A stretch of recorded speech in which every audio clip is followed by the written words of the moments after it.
Do males and females really speak and think differently? Fuel me once here, driving instructor of life. Let's start with a famous example from Deborah Tannen. Male and female driving down toward home. Female turns and asks, "Are you thirsty?" Male says, "Nope," continues on the way. By the time they pull in the driveway, the female's upset and the male has no idea why. What's going on? Most stereo female speakers know that she wanted something to drink. Male speakers will say, "Well, why didn't she ask for something?" She actually did when she asked if he was thirsty. Stereotypically, I'm making generalizations here, but stereotypically, male speakers and female speakers tend to speak and think differently. Male speakers speak to give and receive information and to problem solve.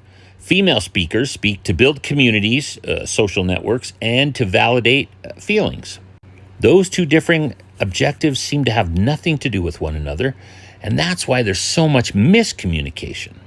Now, if your communicative goals are to give and receive information and problem solve, the ideal strategies employed, the tools you have, are direct, logical, linear, and literal communication.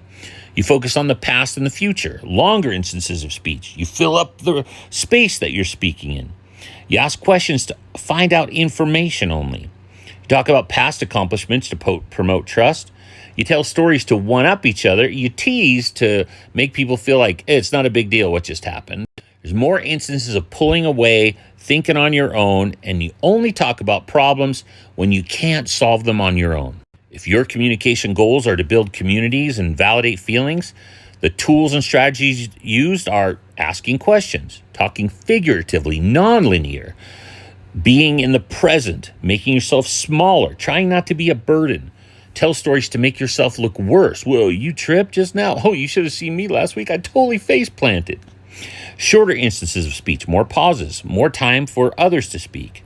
You reach out to others. You downplay your own accomplishments.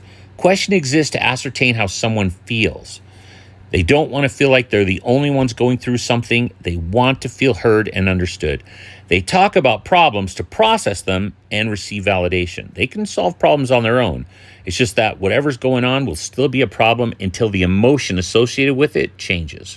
So we wind up in situations where males don't speak about the difficulties they have while they're trying to solve them, but females think they're just trying not to be a bother. Their go away is literal, but the female hears, "Oh, they want me closer." Likewise, a female speaker talks about a problem and males start to give advice. The female thinks he's not listening. He's not seeking to understand.